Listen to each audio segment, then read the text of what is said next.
Bonjour Thomas, tu es artisan designer. Est-ce que tu peux nous en dire plus à propos de ton métier ? Alors artisan designer, c'est un terme, on va dire, inventé pour définir le principe de fabriquer des petits objets en bois, un peu comme de la boissellerie. Et designer parce que je vais passer beaucoup de temps à voir comment les gens interagissent avec ces objets et optimiser leur manipulation pour que ce soit à la fois agréable, facilement compréhensible pour le montage, chouette de jouer avec. Peux-tu nous en dire plus sur ce lieu ? Vous êtes aux Ateliers Intermédiaires, un lieu associatif, donc avec une quinzaine d'artistes résidents, je dirais une soixantaine de compagnies associées en fait, qui tout au long de l'année vont louer les locaux pour faire des résidences en fait de création. Donc c'est une bonne émulation de se retrouver entre artistes et entre copains à force ici. Comment es-tu arrivé dans ce milieu ? Alors je suis en partie né dedans, puisque mon père est ébéniste, donc je l'ai toujours vu travailler le bois. J'ai commencé par faire du dessin, faire des maquettes, c'était ma formation principale.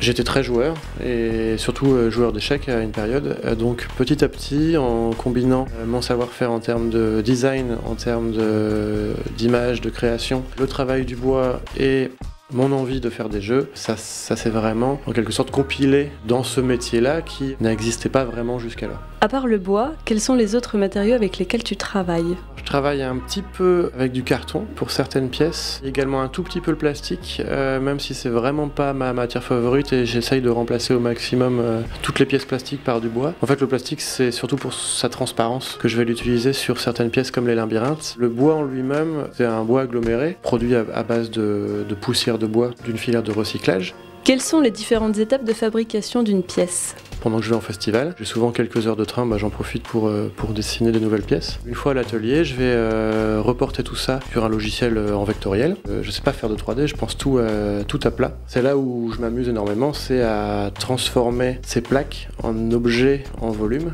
Et ensuite, je vais commencer en fait à fabriquer ça grâce à la découpeuse laser qui va pouvoir interpréter les tracés vectoriels en tracés de découpe. Le laser va passer sur le bois en découpant, donc il va vaporiser le bois en fait sur une très faible épaisseur.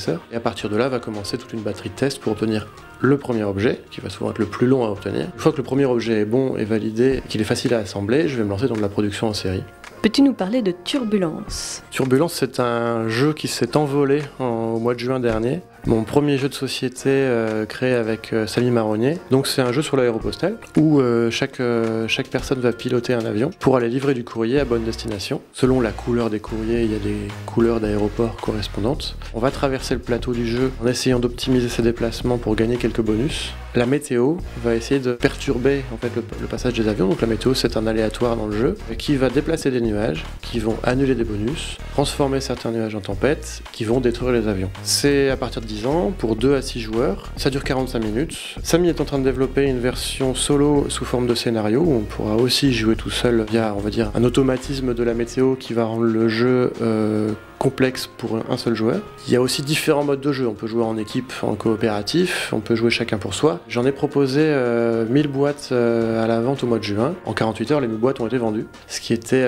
très inattendu parce que je pensais mettre plusieurs mois en fait à continuer la communication. Je pense que je suis arrivé à un moment clé où le public français commence à se poser des questions sur quel intérêt de faire fabriquer en Chine ces objets qui deviennent des objets de consommation alors qu'il y a encore des artisans qui savent les fabriquer à la main en France, donc c'est mon cas. Ces interrogations-là, j'ai réussi à en apporter une petite réponse. Ça a vraiment propulsé le jeu. Quels sont les autres projets sur lesquels tu as déjà travaillé ? J'avais commencé par donc des jeux classiques, échecs, backgammon. Ceux-là, je les ai mis en pause en fait de côté pour le moment. Après une première commercialisation qui avait beaucoup de succès, simplement parce que je suis en train de revoir les plans pour que ce soit les utilisateurs qui les assemblent eux-mêmes. Et c'est finalement les dés du backgammon qui m'ont permis de me lancer professionnellement dans le domaine.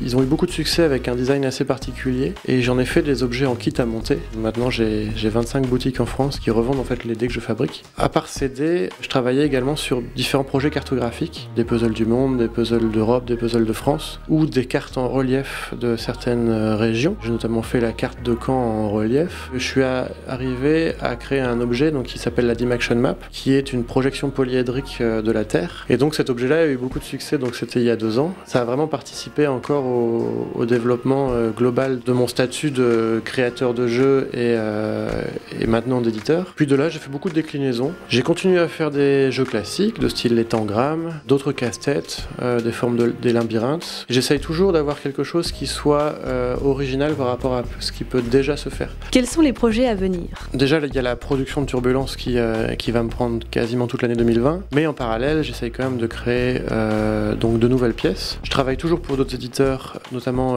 Rossignol Édition pour fabriquer des cow-boys et des bateaux. J'ai à peu près 7 prototypes en cours de jeu, mais j'en ai pour plusieurs années de développement pour certains, donc c'est vraiment du travail à long terme. Et j'ai engagé des projets de très grande envergure, une carte de Caen et de la communauté de communes, qui est sous forme de puzzle, donc avec chaque commune comme une pièce. Donc ça c'est en cours de développement, j'ai déjà fait Caen, Hérouville et Colombelles, et puis petit à petit je vais en faire d'autres. Et j'essaye de temps en temps aussi d'améliorer un petit peu le confort de production ici à l'atelier en créant de nouveaux outils. Sur quels événements peut-on te retrouver? Sur les festivals de jeux en général, à Paris, à Cannes, à Lille, à Toulouse ou dans d'autres grandes villes de France. Également à Caen, avec le festival du jeu et de l'imaginaire qui a lieu en novembre, le festival Histoire de jouer qui a lieu en mars, les interludes en juin, les marchés de Noël autour de Caen pendant la période hivernale. Je suis également à Rouen en janvier au festival des jeux Normandie, c'est son nouveau nom. Je participe également à des soirées prototypes avec les auteurs cannais, un collectif qui est en train de se créer. Merci Thomas de nous avoir accueillis, merci d'avoir répondu à nos questions